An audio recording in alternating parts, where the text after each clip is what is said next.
एक शहर में दो दोस्त रहते थे। उनका नाम रघुवीर और सुप्रिया था। यह दोनों बहुत अच्छे दोस्त होते हैं। बचपन से एक दूसरे के साथ रहते थे।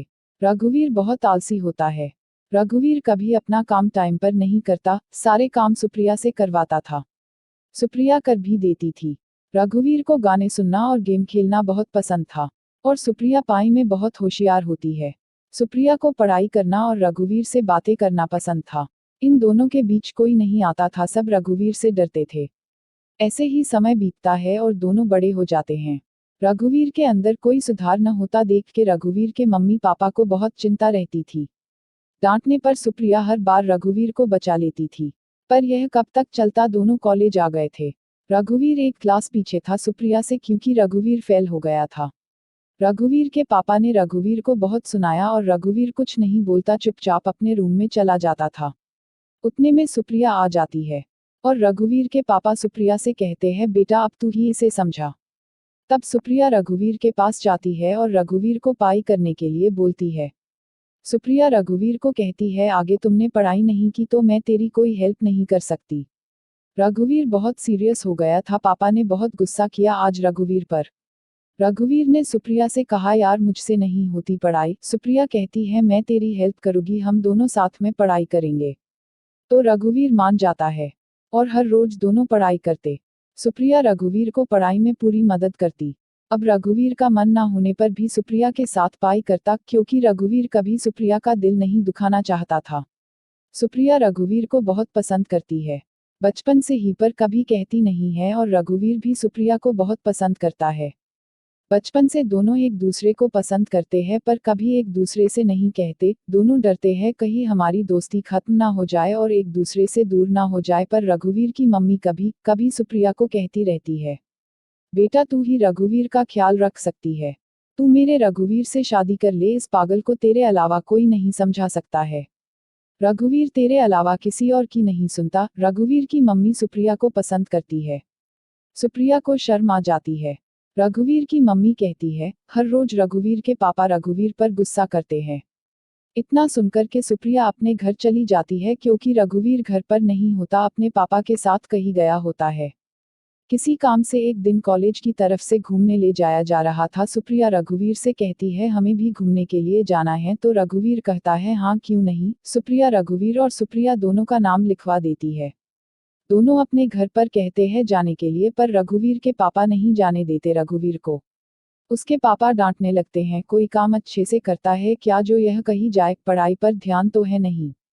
तभी सुप्रिया आ जाती है और रघुवीर के पापा से कहती है, अंकल रघुवीर को मैं पाती हूँ और रघुवीर पढ़ाई पर अच्छे से ध्यान देने लगा है।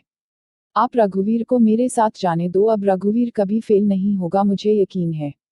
सुप्रिया की बात सुनने के बाद रघुवीर के पापा राजी हो जाते हैं। सुप्रिया रघुवीर के पास जाती है और कहती है, सुबह जल्दी उठ जाना, ठीक है। फिर दोनों जाने के लिए तैयारी करने लगते हैं। अगले दिन सुबह सब जाने के लिए तैयार थे, पर रघुवीर को लेट करने की बीमारी होती है।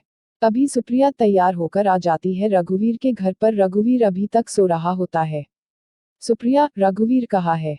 रघुवीर की मम्मी, रघुवीर सो रहा है। सुप्रिया, अभी तक सो रहा है।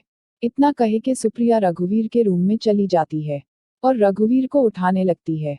रघुवीर कहता है, कुछ देर और सोने दे यार। सुप्रिया कहती है, नहीं हम दोनों लेट हो जाएंगे। फिर रघुवीर उठ जाता है और जल्दी से तैयार होने लगता है, क्योंकि रघुवीर सुप्रिया का हर कहना मानता है, और जल्दी कॉलेज की ओर जाते हैं।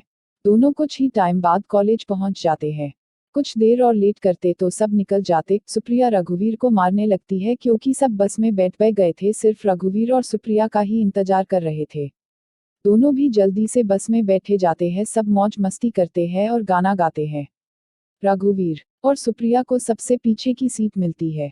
लेट होने की वजह से सुप्रिया रघुवीर पर गुस्सा करती है, आज तेरी वजह से बस छूट जाती ना। तब रघुवीर कहता है, यार सॉरी। सुप्रिया मान जाती है और बातें करने लगती है।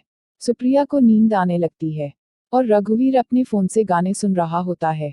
सुप्रिया खिड़की के पास ही बैठी होती है और खिड़की पर सर रख के सो जाती है। जैसे जैसे बस हिलती है वैसे वैसे बार बार सुप्रिया उठ जाती है।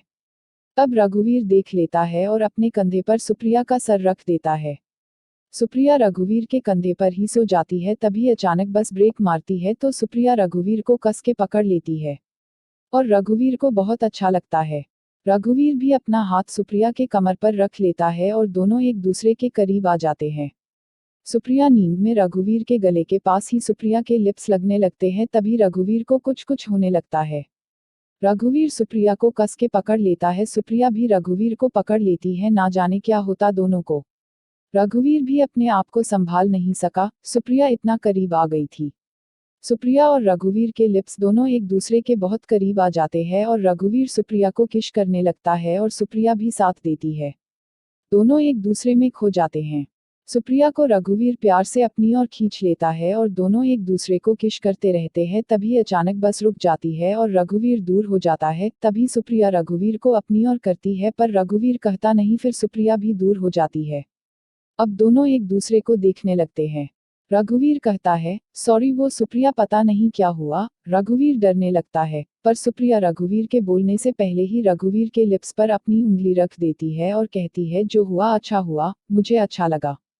बस फिर से चलने लगती है। सुप्रिया रघुवीर से कहती है, मैं तुमसे बहुत प्यार करती हूँ रघुवीर। काफी टाइम से रघुवीर भी सुप्रिया को पसंद करता था। रघुवीर भी कहता है, मैं भी बहुत प्यार करता हूँ सुप्रिया, पर हमारी दोस्ती खराब ना हो इसलिए कभी कहा नहीं। फिर दोनों गले लग जाते हैं। दोस्ती प्यार में बदल गई। दोनों बातें करने लगते हैं, कब और कैसे हुआ दोनों को प्यार, यह बताने लगते हैं। तभी एक होटल के पास बस रुकती है और सब अपना सामान लेकर होटल में जाते हैं।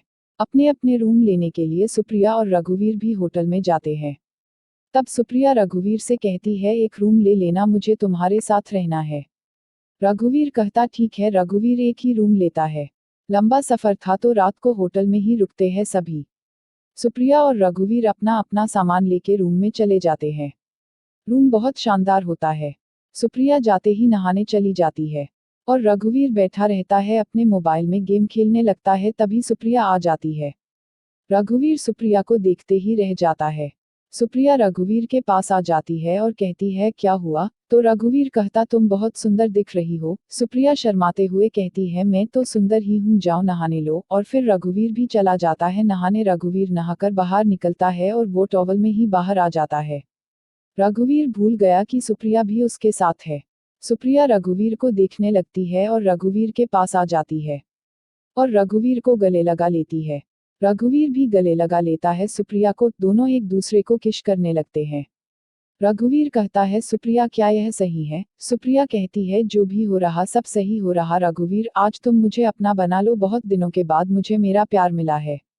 इतना सुनते ही रघुवीर सुप्रिया को गोदी में उठा लेता है और बेड पर लिटा देता है। दोनों प्यार करने लगते हैं। दोनों सब कुछ भूल जाते हैं एक दूसरे में। रघुवीर सुप्रिया को किस करता है, पैरों से लेकर ऊपर तक। सुप्रिया को बहुत अच्छा लगता है। सुप्रिया रघुवीर को अपने ऊपर खींच लेती है और दोनों किस करने लगते हैं, सब कुछ भूलकर प्यार करने लगते हैं। फिर दोनों सो जाते हैं। सुबह हो जाती है। सुप्रिया उठ के अपने कपड़े पहनने लगती है और फिर रघुवीर को भी उठा देती है। प्यार की आग दोनों तरफ बराबर लग चुकी थी, पर एक रात साथ बिताने के बाद भी सुबह दोनों काफी समय तक शांत बैठे रहते हैं। तभी सुप्रिया की आवाज रघुवीर के कानों में गूंजती है, कहती है, मैं अब तुम्हारे बिना नहीं रह सकती। रघुवीर को लगा जैसे कि वो अभी तक सपना देख रहा था और अचानक उसका सपना सच हो गया। रघुवीर भी कहता है, मैं भी नहीं रह सकता तुम्हारे बिना। दोनों एक साथ रहने का फैसला करते हैं और अपने मम्मी पापा को कहना चाहते हैं शादी की बात करने के लिए। सुप्रिया कहती है, हम आगे नहीं जाएंगे, हम यहीं से ही घर चलते हैं। अब दोनों एक दूसरे के बिना एक पल भी नहीं रह सकते और दूसरी गाड़ी बुक करके अपने अपने घर चले जाते हैं। घर जाते ही दोनों अपने मम्मी पापा से बात करने लगते हैं। दोनों की फैमिली एक दूसरे को जानती है तो मना नहीं करती। तभी सुप्रिया का कॉल आता है और रघुवीर भी सुप्रिया को कॉल करने वाला था। सुप्रिया, हेलो। रघुवीर, हेलो सुप्रिया, मैं अब तुझे कॉल करने वाला था।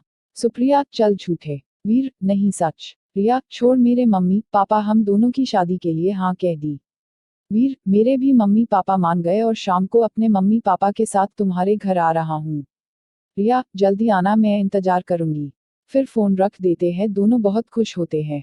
रिया अपने मम्मी पापा को बताती है कि वीर के मम्मी पापा आने वाले हैं शाम को और तैयारी करने लगती है। टाइम कब बीत जाता है पता ही नहीं चलता। रिया तैयार होने लगती है। शाम होते ही वीर अपने मम्मी पापा के साथ रिया के घर पहुंच जाता है। रिया के घर जाते सबको नमस्ते करते हैं। दोनों परिवार बातें करते हैं और खुश होते हैं और एक दूसरे का मुंह मीठा कराते हैं। और जल्दी ही दोनों को एक करने की सोचते हैं और पंडित को बुलाकर शादी की तारीख फिक्स करने लगते हैं। रिया और वीर दोनों बहुत खुश होते हैं। बहुत जल्दी दोनों की शादी हो जाती है और दोनों परिवार बहुत खुश होते हैं।